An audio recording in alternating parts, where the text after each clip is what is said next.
bibliques ont beaucoup souffert de l'interprétation purement intellectuelle de la chose, alors que ce texte incarnait une puissance inégalable.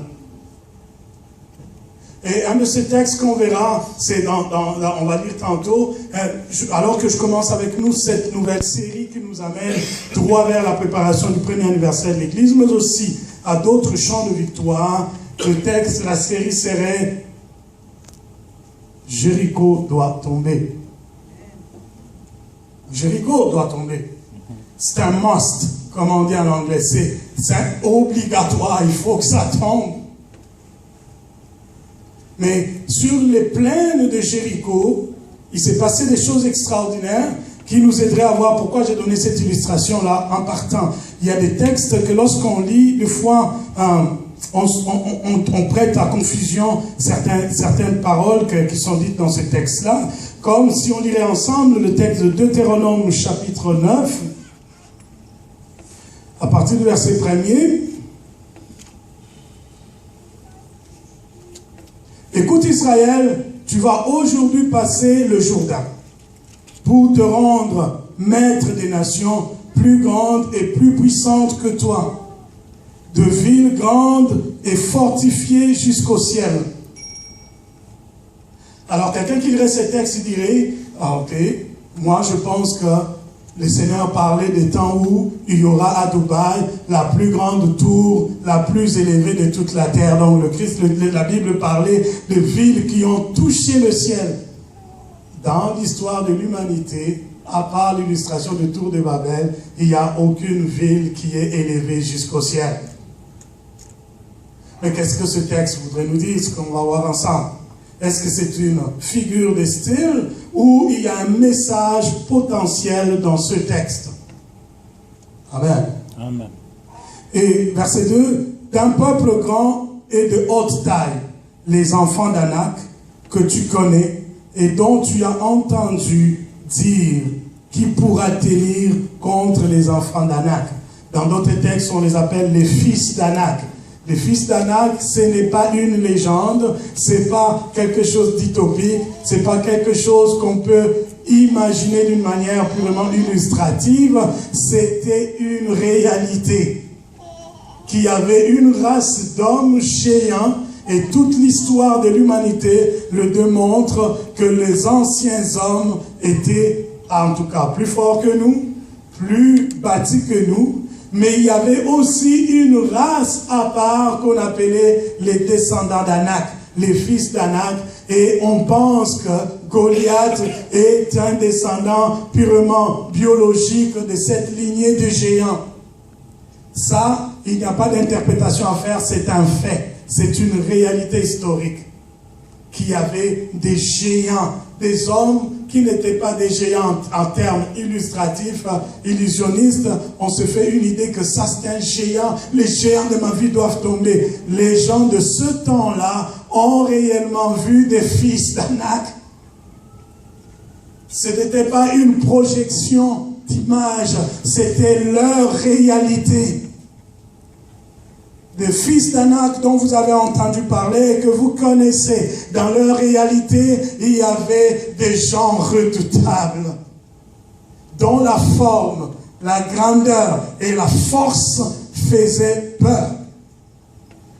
Et Dieu parle aux enfants d'Israël avec leur réalité. Il dit, verset 3, « Sache aujourd'hui que l'Éternel, ton Dieu, marchera lui-même devant toi comme un feu dévorant. C'est lui qui les détruira, qui les humiliera devant toi, et tu les classeras, tu les chasseras, tu les feras périr promptement comme l'Éternel te l'a dit. » Là aussi, ce n'est pas une figure de style. Ce n'est pas des paroles qui empruntées de quelque part. Dieu est en train d'établir une deuxième réalité. Votre vraie réalité, c'est l'affrontement des fils d'Anak. Vous faites face à des villes fortement élevées. Et c'est vrai, Jéricho était une de ces villes-là. Et nous allons voir dans le texte de Josué que Dieu ne parlait pas en métaphore. Lorsqu'il parlait en Deutéronome, il parlait dans des termes les plus vrais, les plus évidents. Que vous faites face à des grandes villes, des villes fortement élevées, mais aussi à une catégorie de gens que vous devez affronter, qui sont physiquement plus forts que vous, qui sont physiquement plus bâtis que vous, ils sont plus installés que vous, mais il y a une promesse que votre réalité ne limite pas ce que Dieu est capable de faire. Est-ce que quelqu'un peut dire Amen avec moi? Amen. Votre réalité n'impressionne pas Dieu. Les choses qui vous impressionnent n'impressionnent pas Dieu. Les choses qui vous font peur ne font pas peur à Dieu. Des choses qui vous écrasent n'écraseront pas Dieu. Des ennemis qui vous dépassent ne dépasseront jamais Dieu. Des situations qui paraissent inatteignables ne seront jamais continuellement inatteignables, parce que Dieu dit ce qu'il pense faire. Il dit sache. Est-ce que quelqu'un peut se dire sache? Parce que lorsque Dieu dit sache, ça me rappelle les trois vérités dont le Christ parle. À chaque fois que le Christ dit en vérité, je vous le dis, c'est qu'il établit un principe inébranlable. Il ne s'adresse pas seulement à ce qu'il peut entendre avec des oreilles humaines. Il s'adresse à tout ce qu'il peut comprendre, même le langage le plus divin. Lorsque le Christ dit, en vérité, je vous le dis, il vient d'établir un ordre nouveau, comme il avait dit à Nathanaël, puisque tu as cru que je suis le Fils de Dieu, et que tu as admis que je suis le roi d'Israël, et tu as admis que je te connais dans ta réalité, parce qu'il avait dit à Nathanaël, avant même que Philippe ne vienne te chercher, quand tu étais sous le figuier, je t'avais vu, je t'avais connu, entre deux points je mettrais, je connaissais ta définition, je connaissais ta réalité, je connaissais tes combats, je connaissais tes limites, je connais tes imperfections, mais malgré tout ce que je connaissais de toi, avant même que Philippe ne vienne te dire, viens et suis-nous, moi, je t'avais vu, je t'avais connu, je peux te déclarer maintenant, puisque tu crois que je suis le Fils de Dieu, en vérité, je te l'ai dit, tu verras le ciel ouvert, tu verras les anges de Dieu monter, descendre sur cette vérité inébranlable que je suis le Fils de Dieu. Ainsi, tu seras un citoyen terrestre, mais vivant selon les principes célestes. Amen. Sache que tes combats ne sont pas tes combats. Lorsqu'on est proche de Jéricho, nos batailles ne sont plus nos batailles à nous. Nos craintes ne resteront pas nos craintes. Tout ce qui nous ébranle ne nous ébranlera pas éternellement, parce que Dieu veut établir un ordre nouveau pour quelqu'un aujourd'hui. Quelqu'un dit Amen. Amen. Il dit, sache aujourd'hui. Je ne parle pas d'un message qui se vivra plus tard. Je déclarerai des principes qui entrent en action maintenant. Ce message vient pour rompre d'abord dans le monde le plus invisible possible tout ce qui était inatteignable pour toi. Sache. Pour que Jéricho tombe, il y a deux verbes dont je parlerai aujourd'hui qui devaient devenir notre réalité, notre mode de fonctionnement.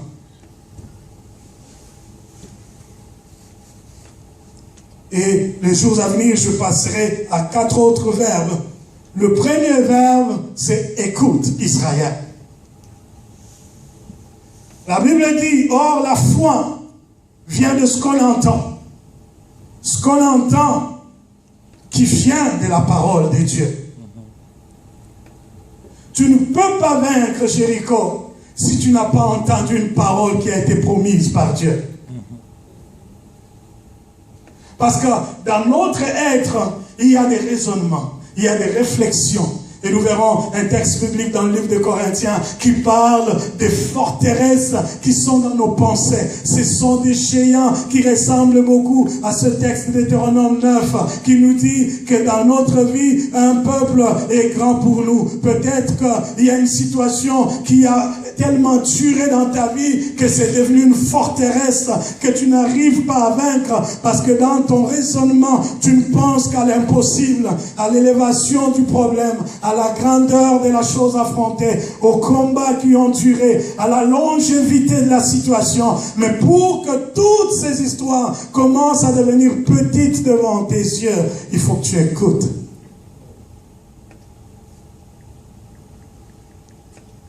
Je commencerai par ce que tu ne devrais pas écouter. Dans ta vie, refuse les hommes les plus négatifs qui peuvent exister. Je ne fonctionne pas avec les gens qui ne voient que de problèmes et qui n'entrevoient pas les possibilités. Si tu ne marches qu'avec des gens qui parlent négatif, les fils d'Anak vont naître dans ta vie. Les fils d'Anak, des immigrants au Canada, c'est le mot impossible. Je ne deviendrai jamais grand dans ce pays. Parce que la plupart des immigrants, ils arrivent, on leur brandit combien c'est dur l'hiver du Canada. Mais ça fera bientôt 20 ans que je suis là. Je suis pas mort du froid. Mais quand j'arrivais, le premier hiver, j'appelle ma mère, je dis, mon billet de retour est encore valide. Je retourne. Parce que j'ai entendu aussi des gens qui m'ont accueilli, qui me disaient que c'est impossible de réussir ici, c'est impossible de devenir grand dans ce pays. Moi, ça fait autant d'années que je suis là, je ne suis que dans le bien-être social, je ne vis que je tourne qu'en rond. Ils n'ont brandi que de l'impossibilité. Et un vieux me dirait même, parce que je lui ai confié, je dis j'ai envie d'aller prendre un visa. À l'époque, on donnait un visa multiple entre 10 ans des États-Unis pour des gens qui sont résidents permanents ici, mais aussi multiple entrées venant d'autres pays.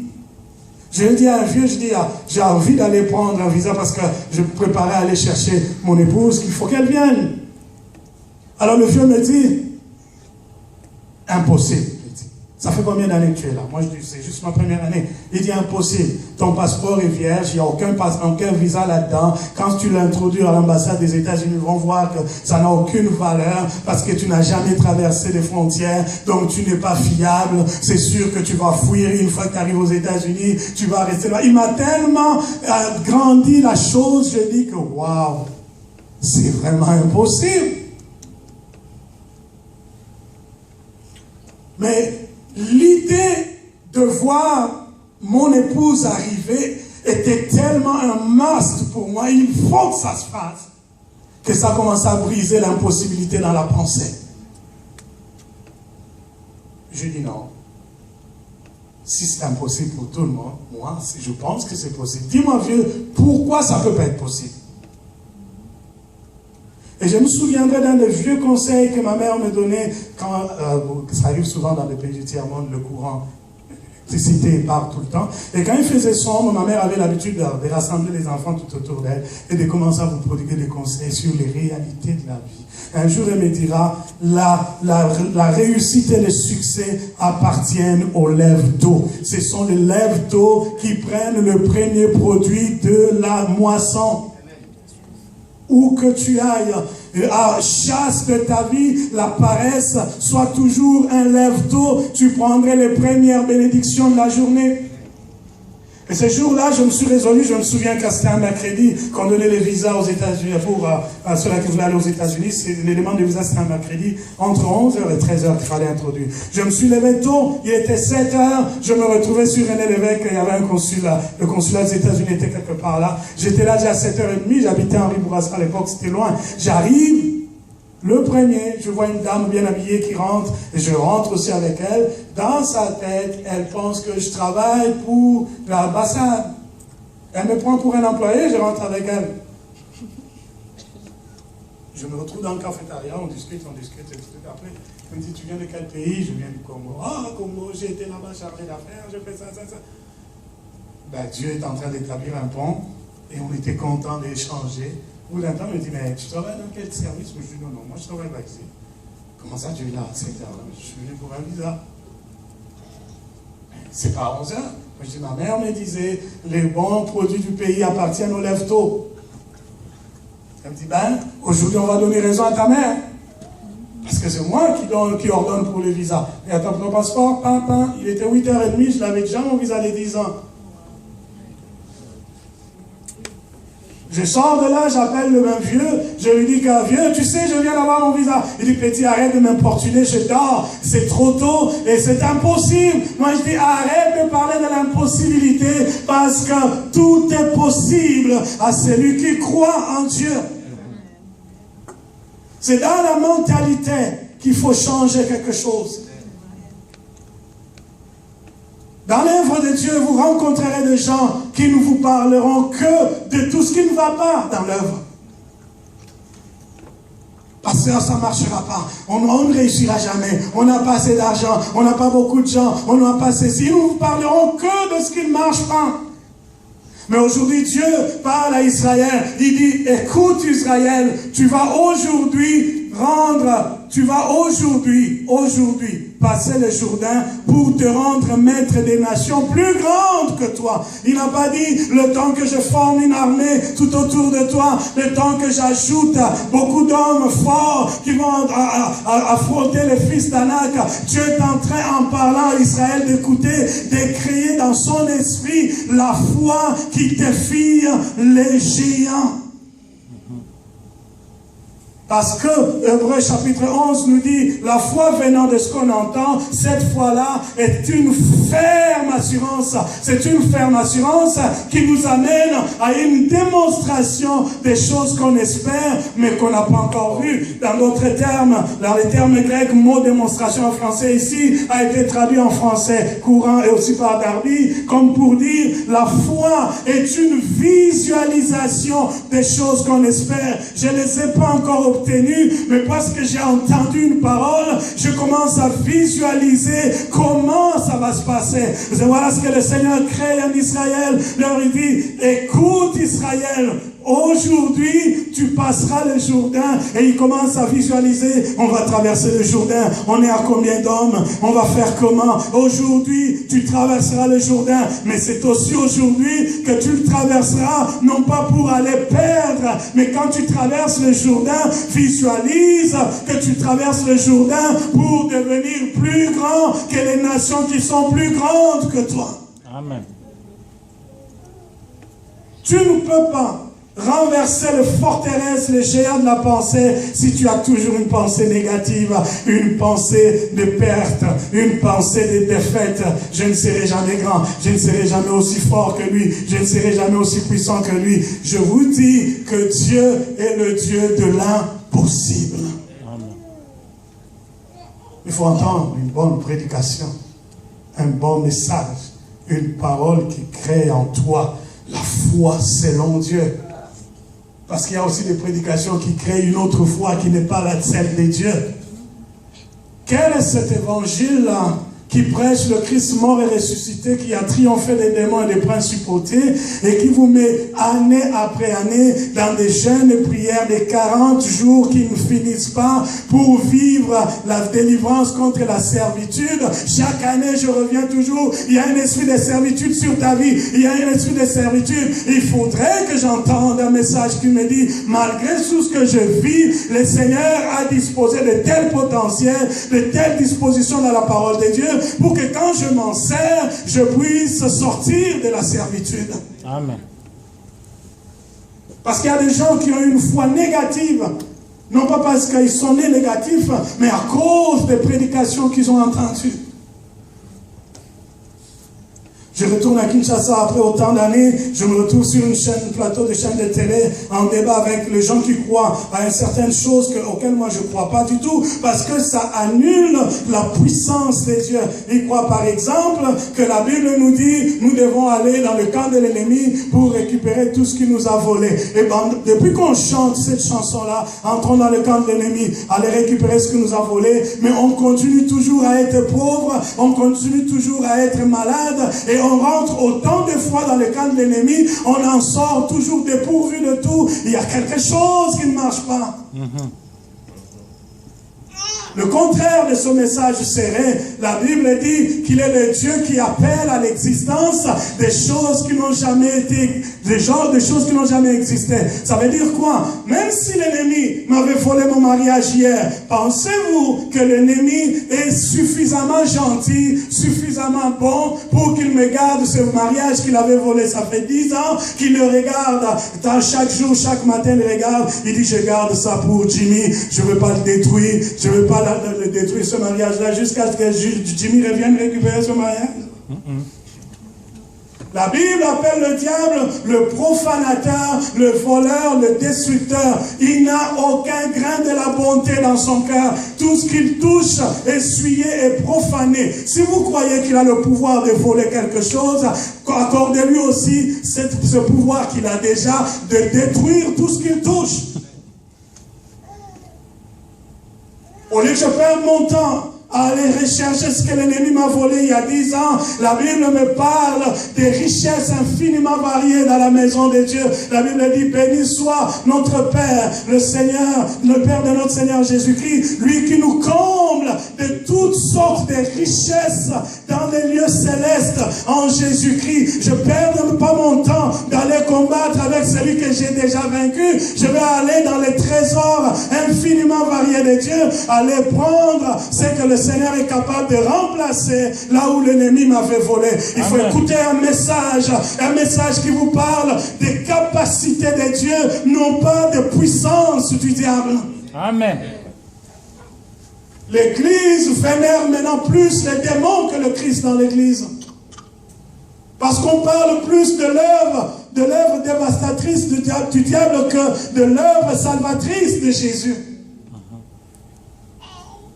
On parle plus de comment les démons détruisent le foyer que du Christ qui restaure et qui réconcilie les vies. Écoute, pour renverser les forteresses de la pensée, il faut écouter une parole, celle qui sort de la bouche de Dieu et qui élève le Christ comme celui qui a payé toute notre dette sur la croix et qui nous rend capables d'être co-héritiers de lui-même et de tout l'héritage que le Père lui a accordé. Un des héritages que le Père a accordé au Christ. La Bible dit qu'alors qu'il était en train de prendre le baptême dans l'eau, l'Esprit de Dieu parla. Il dit, voici mon Fils bien-aimé en qui j'ai mis toute ma faveur. Est-ce que quelqu'un a entendu toute ma faveur? Et j'ai mis tout mon amour. Si nous sommes co-héritiers de Christ, c'est que nous bénéficions du Père, le même amour, la même faveur que le Père avait témoigné à Jésus. C'est le même amour qu'il nous donne. Amen. Si le Christ sur la croix, à cause de l'amour du Père qu'il connaissait, il pouvait crier Eloi, Eloi lama sabachthani, Eloi, Eloi mon Père, pourquoi m'as-tu abandonné? S'il avait le droit de recevoir la réponse du Père, c'est que nous aussi, à chaque instant de notre vie, nous pouvons crier Eloi, Eloi lama sabachthani, mon Père, viens à mon secours. Et la Bible dit, notre Père céleste viendra toujours à notre secours, car il connaît tout ce qui lui appartient. Amen. Exposé aux vérités inébranlables qui sortent de la bouche de Dieu. Quand Dieu les déclare, c'est que ça prend déjà vie en toi. L'aveugle-né arrive devant Jésus. Jésus dit, la Bible dit que le Christ a pris de la terre. Il crache dessus l'enfer de la boue. Il met sur ses yeux. Il dit, va te laver au réservoir du Siloé, qui veut dire le réservoir de l'envoyé. D'autres termes, le réservoir du Messie, le réservoir de celui qui vient de celui qui est venu de la part de Dieu, le réservoir du serviteur de Dieu, le réservoir du prophète de Dieu, car Messie, serviteur, ange, prophètes ont la même racine que le mot envoyé utilisé dans ces textes qui parle du réservoir de Siloé. Vous ne pouvez pas voir clair si vous n'êtes pas au bon endroit où la révélation de la parole de Dieu est derrière les mots et les textes qu'on utilise. Il faut que les yeux s'ouvrent quand seulement vous entendez une prédication qui a l'onction prophétique de Dieu pour votre vie. Ce que Dieu dit à Israël maintenant, c'est une parole qui est déclarée déclaré dans le présent, mais qui crée une vie et pour le présent et pour le futur. Voilà ce que fait un message dans la vie de quelqu'un qui écoute. Qui écoute la parole qui sort de la bouche de Dieu. Amen. Ça règle le problème présent, mais ça place aussi les conditions pour le futur. Parce que la parole de Dieu n'est pas seulement logos, lettre, mais la parole de Dieu est esprit et vie, parce qu'elle contient aussi le rhéma, la vie, l'esprit qui est derrière ce qui est écrit. On ne peut pas prétendre renverser les forteresses, les géants de notre vie, si on n'écoute pas une parole qui a le rhéma derrière. Parce que ce n'est pas toute prédication qui crée la foi en Christ. Cet homme a entendu juste une voix qui lui dit, va au réservoir et lave-toi les yeux. Il a entendu juste une voix. Est-ce que le Christ dit, fais-toi aider par quelqu'un qui va te prendre par la main et qui t'amènera au réservoir? Non. Jésus savait que cet homme est aveugle depuis sa naissance. Il ne lui parle pas comme on nous parlerait un aveugle qui restera continuellement aveugle. Il lui parle comme un homme qui entend et qui peut prendre possession de tous les moyens dont il dispose pour mettre en pratique ce qu'il vient d'entendre. Le Christ n'a pas dit, va te faire aider jusqu'à ce que tu vas recouvrir la vie. Il dit, non, va et lave-toi au réservoir. Le Christ, est-ce que tu te soucies même pas que cet homme n'a aucun sens de direction parce qu'il ne voit pas? C'est pas ça mon souci, parce que je sais que ce que je déclare est esprit et vie. Ce que le Christ dit crée une atmosphère propice à la manifestation de la puissance de Dieu. Amen. Tout ce que tu as à faire, c'est écouter. Écouter. Est-ce que écouter, c'est entendre? Non. Quand tu dis à cet enfant-là n'écoute pas, ça ne veut pas dire qu'il n'entend pas. C'est-à-dire il entend, mais il ne perçoit pas le message qui est derrière ce qu'il entend. Comment tu peux voir que cet enfant a perçu le message? C'est lorsqu'il est capable de concilier l'écoute et le comportement après ce qu'on a entendu. Un peuple qui écoute Dieu, c'est un peuple qui, après avoir entendu, adopte un comportement qui marche avec ce que tu as entendu. Dieu a dit, écoute Israël, qu'aujourd'hui, tu passeras le Jourdain. Ça veut dire que, mets-toi en marche déjà en traversant le Jourdain.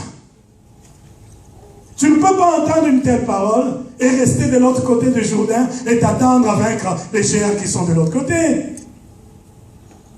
Parce que la foi qui vient de la parole de Dieu crée une dynamique d'action. C'est différent de l'enthousiasme ou de ce qu'on dit en lingala, nzunzu. Il est éveillé. Non, la foi c'est différent de l'enthousiasme.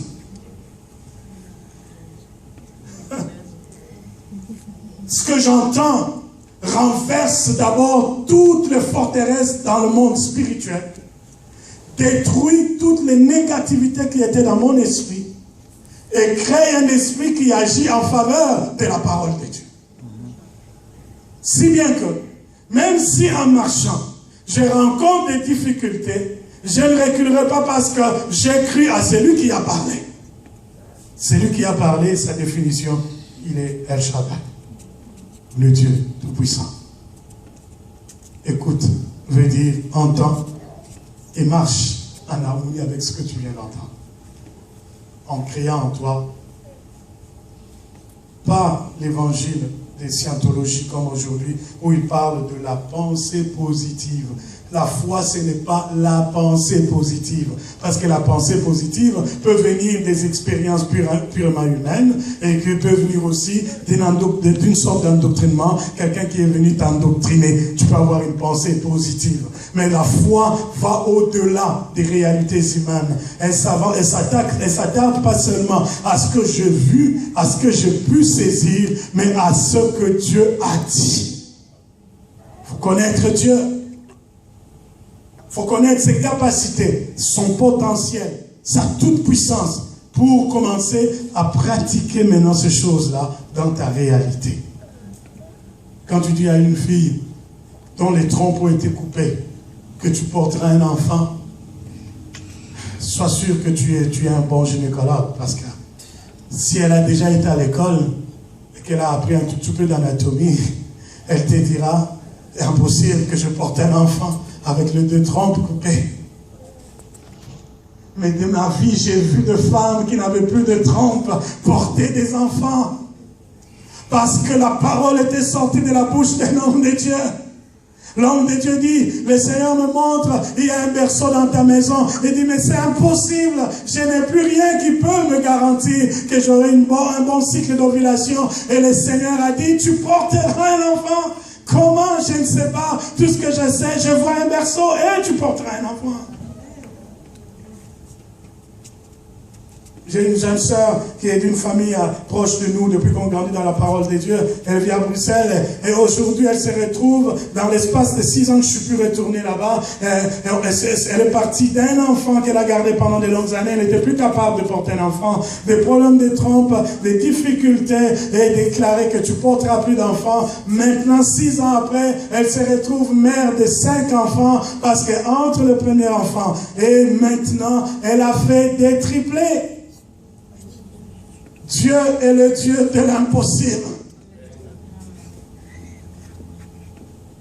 Quand tu écoutes, tu te conditionnes. Tu arrêtes de te lamenter. Tu arrêtes de te plaindre. Tu arrêtes de renouer toujours le couteau dans la plaie des souvenirs négatifs du passé. Si Dieu dit, je restaure ta vie, ce que j'ai entendu veut dire, tout ce qui était avant ce moment est derrière moi. Maintenant, je passe à autre chose. Je me comporte comme quelqu'un qui est passé à autre chose.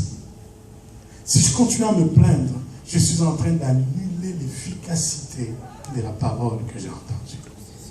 Le deuxième verbe, je vais finir par là. Le deuxième verbe, c'était le verbe sache, savoir. Est-ce que vous avez remarqué qu'avec écoute, il y a eu un peu plus tard aujourd'hui. Il dit, écoute Israël, tu vas aujourd'hui. Avec savoir, il dit, sache aujourd'hui. Parce que les 2 verbes conjugués dans l'impératif, ce n'est pas une deuxième ou troisième option que Dieu te donne. C'est l'unique voie qu'il faut suivre. On ne peut pas marcher avec Dieu comme un accompagnateur. Quand on était des jeunes enfants, on avait toujours un aîné dans le quartier qui vous accompagnait pour aller traverser la route à l'école. Vous allez aller à l'école, il y a un aîné du quartier, il vous accompagne. Et des fois, dans la têtutesse d'enfance, tu ne veux pas qu'il te touche. Non, je suis grand, je vais traverser tout seul. Avec un accompagnateur, tu peux avoir des volontés, tu peux vouloir prouver que tu es capable.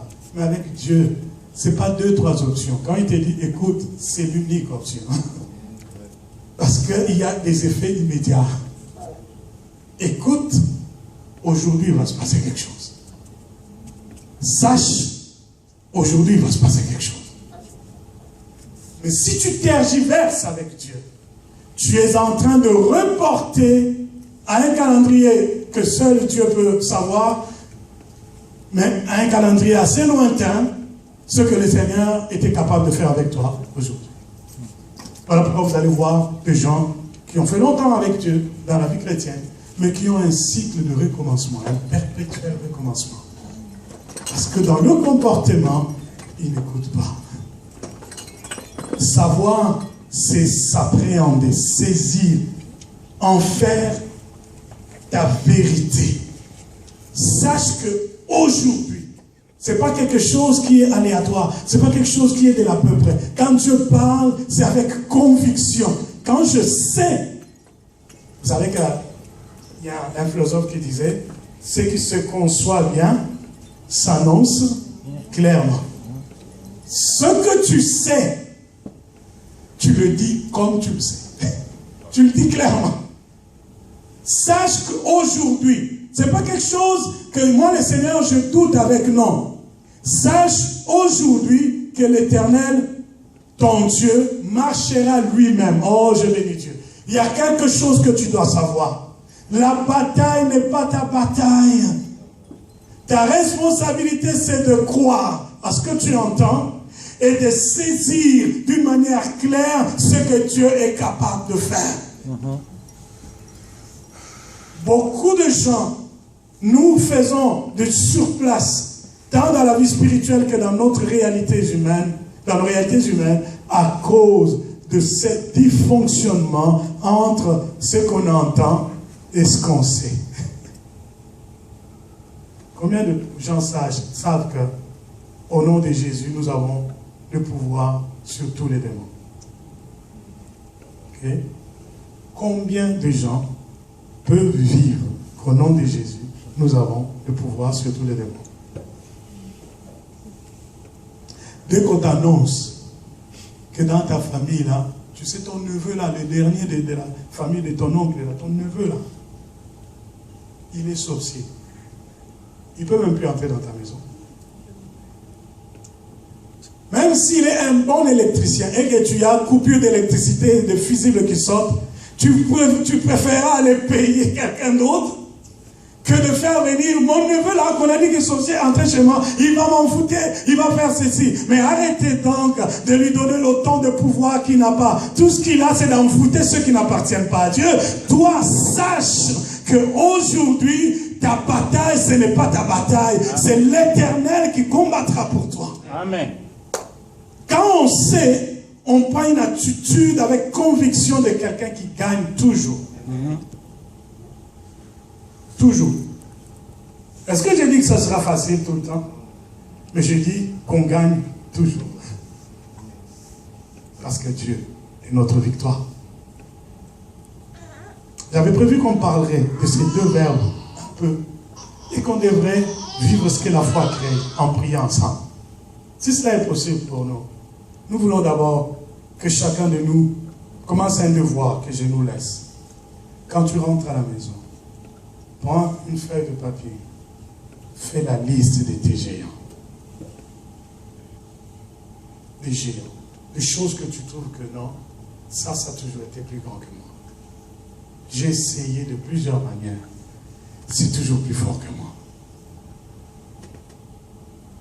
Des villes élevées, des situations inaccessibles. J'ai essayé. Est-ce que je n'ai pas étudié? Oui, j'ai étudié. Est-ce que je n'ai pas de connexions? J'ai des connexions, j'ai des relations. Est-ce que je ne suis pas quelqu'un de sensé? Je suis sensé, je sais comment faire les choses. Mais ça, je ne réussis jamais. Bien aimé, faites ce qu'on a demandé à d'autres de le faire. Et quand ils l'ont fait, quand ils ont mis en pratique ce qu'on vous demandera dans la suite de ce message de le faire, vous verrez Jéricho tomber. Tu ne peux pas vaincre des choses que tu ne connais pas. Il faut circoncire ta réalité.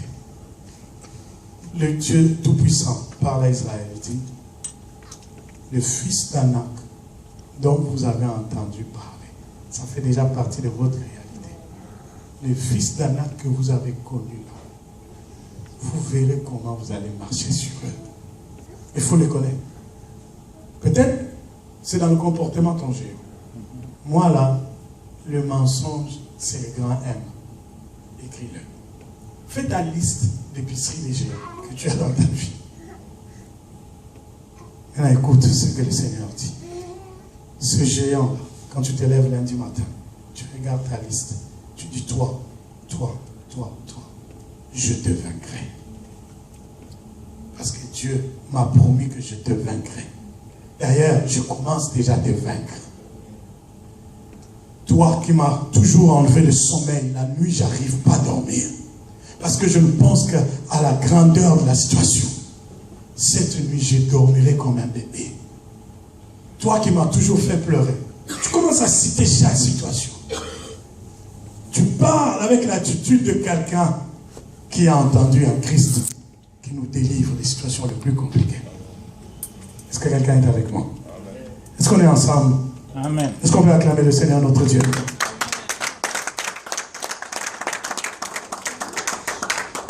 Si il a parlé de Jéricho, il dit, mais on va commencer une série que Jéricho doit tomber.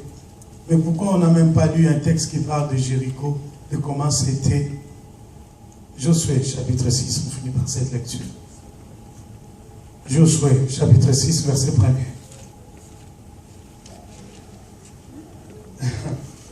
Que le Saint-Esprit traite. Que le Saint-Esprit m'aide. Verset 1er décrit qui est Jéricho. Jéricho était fermé et barricadé devant les enfants d'Israël. Personne ne sortait et personne n'entrait. L'Éternel dit à Josué, vois, je livre entre tes mains Jéricho et son roi, ses vaillants soldats. Est-ce que quelqu'un peut lire avec moi? Vois, je livre entre tes mains. On y va. Vois, je livre entre tes mains Jéricho et son roi, ses vaillants soldats. Mais de quel Jéricho Dieu parle? La Bible décrit déjà Jéricho comme une ville géante, telle qu'on a lu dans Deutéronome, une ville barricadée. Barricadée, là, c'est barricadé. Au point que personne ne pouvait entrer ni sortir. Pour Josué qui amène le peuple à prendre Jéricho, lorsqu'on regarde la présentation de Jéricho, on dit, il n'y a rien à faire ici. On ne peut pas la prendre. Mais Dieu regarde Josué. Il lui parle. Alors que tu vois que c'est barricadé, ne vois pas que c'est barricadé. Toi, vois que malgré que c'est barricadé, tu as déjà le roi et les vaillants hommes de toute la ville sous tes pieds. Voilà les genres de serviteurs et de fils de Dieu que Dieu veut que nous soyons. Vois. Et quand tu regardes, tu vois autre chose que ce que les autres voient. Quand tu regardes, tu vois autre chose que ce que les autres voient. Et tu verras, dans ta façon de parler, tu te plaindras moins. Parce que tu vois autre chose. Je suis arrivé au Canada, je n'avais que $100 dans la poche. Un chandail, enroulé sur le cou, une chemise et un pantalon. Ma Bible et mon carnet de prophétie. Pas de bagage.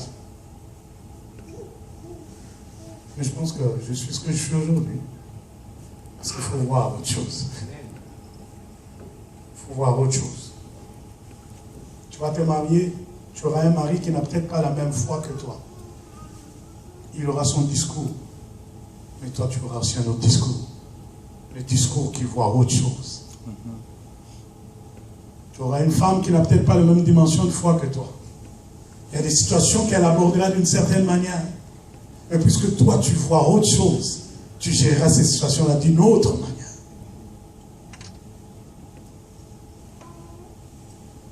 On va prier pour que Dieu fasse de nous des Josué qui voient la victoire alors que tout est barricadé, tout est fermé. La lettre à l'immigration était déjà écrite, tu dois être refoulé. Mais quand tu t'es venu à une réunion, le Seigneur a dit, je t'ai donné ce pays, alors vois que Dieu te donne et le pays, et le revenu Canada, et le revenu Québec, et toutes les business de ce pays. Pendant que la lettre qui te dit que tu n'es pas accepté est là, toi vois que Dieu te donne le pays. Vois. Si les musiciens peuvent s'avancer.